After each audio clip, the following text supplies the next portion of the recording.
Boa noite, queridos alunos da Radiologia 1. Hoje eu vou fazer uma retomada da nossa aula, vai ser o nosso último encontro.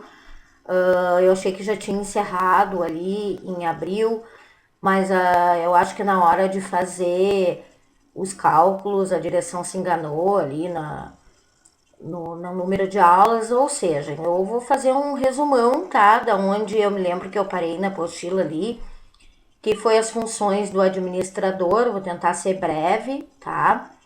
Depois eu vou ver se eu faço uma atividade a respeito desse vídeo, vocês terão que assistir aí, tá? Bom, então nós temos 4 funções do administrador, segundo a apostila de vocês, tá? Fala. Depois nós temos a organização. A empresa sem a organização, ela não é nada, por isso que muitas vezes as empresas fecham porque tem um bom planejamento, mas não tem uma boa organização.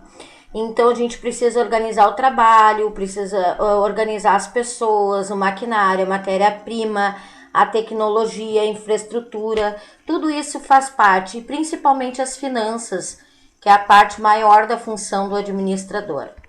Depois nós temos a função controlar, tá? Que vai trabalhar o quê? A parte para a gente verificar se realmente está sendo atingido aqueles objetivos que a gente planejou, porque não adianta a gente planejar, ter os recursos, organizar e não fazer o controle, tá? Então a gente faz isso geralmente com o que é produzido, o volume de que é produzido de serviços, a quantidade que foi vendida, o grau de satisfação do cliente, a qualidade de vida dos nossos colaboradores, o lucro que dá para a empresa. Essa é a maneira pela qual a gente vai mensurar o controle. Agora nós vamos entrar na parte de administração de serviço de radiologia, onde eu vou falar um pouquinho sobre o centro de diagnóstico, tá? Que é o SDI, que a gente chama, que significa utilizar todas as recomendações aplicadas à prática da boa administração e ouvir o dirigente hospitalar, que é o departamento que não consegue sair do vermelho. Na realidade, os serviços de administração eles são de suma importância para a organização, por isso que a gente até tem essa parte da administração. E ele envolve 5 grandes atividades. Primeiro, ele tem que fazer o controle da rotina da realização dos exames. Segundo, ele tem que implantar sempre a manutenção, né, dos equipamentos, porque sem a manutenção não gera imagem, e se não tiver manutenção acaba dando defeito e até tem que ter troca de repente de uma peça, então é uma coisa que tem que ser feita constantemente. A informatização do diagnóstico, que hoje em dia é tudo digitalizado, né, e o controle desses materiais e insumos que são feitos para realizar os exames. E talvez a coisa mais difícil da gente administrar, que é as pessoas, né, os recursos humanos que a gente tem que fazer a administração.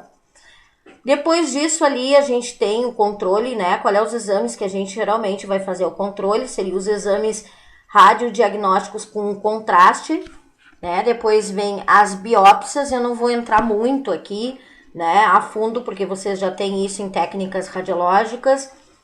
E sempre o exame, né, ele tem o início aonde? Na solicitação médica, né? A pessoa vai fazer uma solicitação para fazer um determinado exame. Ele tem que ser preenchido de forma clara e legível, e também assinado, colocado carimbo.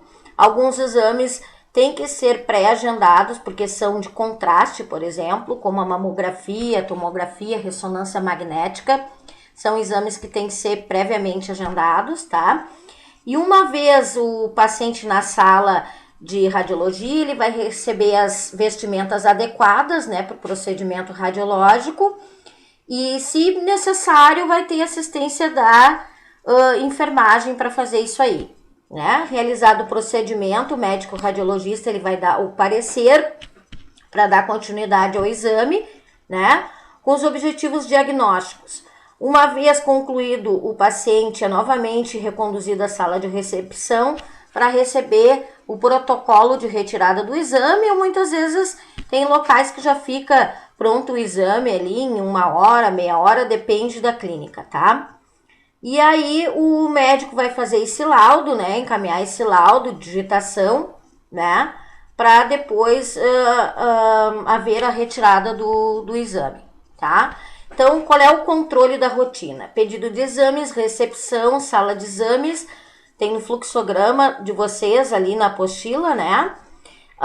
Setor de guarda e retirada de exames, digitação, a sala de laudos, né? E dependendo das características do hospital, o CDI poderá se tornar oneroso, por isso que muitas vezes a gente faz parceria com empresas, com centros de diagnóstico, né? Se o hospital não tem, ele faz essa parceria, tá? Para acrescentar esse valor. Bom, dentro do controle de materiais de exames, né? Nós temos os materiais utilizados nos exames que tem custos elevadíssimos, por isso que hoje em dia o raio-x está sendo substituído pelo digital, quase todos pelo digital, mas não quer dizer que isso não vai onerar custos também, tem custos, tá? Então, qual é os principais materiais utilizados no radiodiagnóstico?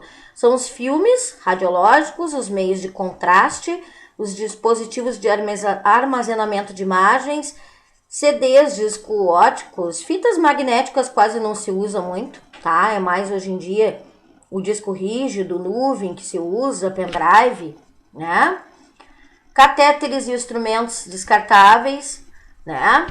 E o papel maior do CDI, né, como característica, assim, é que ele que faz, né, tudo funcionar, os equipamentos de radiodiagnóstico, né? Ele utiliza muitas vezes a fonte ionizante, né? E essas características principais. Já o recursos humanos utilizado é o médico radiologista, né, que se usa, o técnico ou tecnólogo em radiologia, né, que se aciona, e antigamente tinha um auxiliar de radiologia, hoje em dia não se usa. Nós podemos utilizar também o serviço do técnico de enfermagem, como eu falei ali anteriormente, né? E agora eu vou falar um pouquinho para vocês sobre a contratação em regime CLT, né? Bom, a contratação, vocês vão ter um piso salarial de no mínimo 2 salários mínimos, com uma insalubridade máxima de 40%, que é o grau máximo, uma jornada semanal de 24 horas. Naquela empresa, não quer dizer que vocês não possam ter outros empregos, mas naquela empresa vocês poderão ter no máximo 24 horas, né? E a aposentadoria especial de 25 anos. É o que vocês vão ter no regime seletista, né? Já os contratos de regime de terceirização, é uma maneira que se utiliza hoje em dia bem moderna, né, de contrato, é as mesmas coisas, bem dizer, legais que a contratação do regime seletista, né? Porém, quem vai pagar o INSS são vocês mesmos, né? Por isso que tem cada vez mais as empresas migrando para esse lado, né? Da contratação. Tem também o regime de contratação por cooperativa, que é o artigo, a lei 5.764 de 71, que diz que tu dá para ser coparticipante, né, de uma cooperativa, né? Assim tu tem cotas de participação dentro do capital social da empresa. Agora nós vamos falar um pouquinho sobre a proteção e a segurança radiológica, né, nos exames. Os pacientes, eles deverão estar o menos possível, né, expostos à exposição radiológica, né, e que possível, assim, né, a clínica esteja dentro da legislação em vigor. Então, o radiologista tem responsabilidade de disponibilizar isso, o apoio médico ao paciente, né, é ele que tem que fazer isso aí, né. Se der um problema, por exemplo, de um contraste, é ele que tem que resolver na hora de ingerir um contraste e tudo, né? Eles chegam 75% do capital da empresa, vai representar, e 45% das empresas, né? Dentro dos cuidados para vocês que vão trabalhar na área, tem que fazer algumas vacinas antes, né? Hepatite A e B, gripe, que é influenza, tétano e difteria, a tríplice bacteriana para adultos, a tuberculose, rubéola, sarampo, cachumba e varicela, as principais que vocês têm que fazer. E não preciso falar muito também que vocês têm que ter o uso dos aventais, EPIs, óculos, luvas, né? Os materiais necessários que vocês já devem ter visto alguma coisa em técnicas radiológicas, né? Dentro da humanização dos serviços da radiologia, até eu pedi um trabalho, acho, a respeito disso aí, né? Hoje em dia que a gente tem que seguir o código de ética, mas não pode esquecer da humanização dentro do trabalho, né? Então é importante isso aí relacionado, cada vez mais a gente usa o código de humanização, principalmente do SUS, quem trabalha em órgão público, né? Eu não vou falar muito sobre a legislação trabalhista com vocês, né? Porque a gente até não posso fazer um vídeo muito extenso, mas é aquilo que eu falei para vocês têm o direito a férias também, né? De acordo com os outros funcionários, é a mesma coisa, né? Vocês vão ter os mesmos direitos.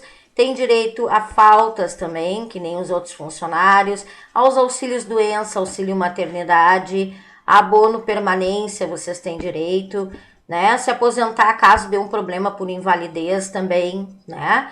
Então são coisas assim que vocês praticamente têm os direitos, só muda aquilo que eu falei anteriormente. E em respeito do Código em Defesa ao Consumidor, né? Ele fala um pouquinho a respeito da proteção do código, né, em relação, muitas vezes, que não é o caso muito do serviço de radiologia, mas eu vou citar um exemplo que acontece muito. Se um exame, por exemplo, não ficou bom, o consumidor ele tem o direito a um novo exame com a sua total gratuidade, né? Se não ficar boa a imagem, o médico pode requerer e aí o consumidor ele vai ter que buscar esse direito dele perante ao Código de Defesa do Consumidor.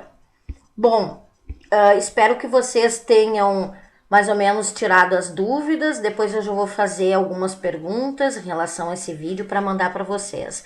Foi um prazer ter sido professora de vocês, mesmo que tenha sido por pouco tempo. Um grande abraço e até os próximos semestres. Beijos!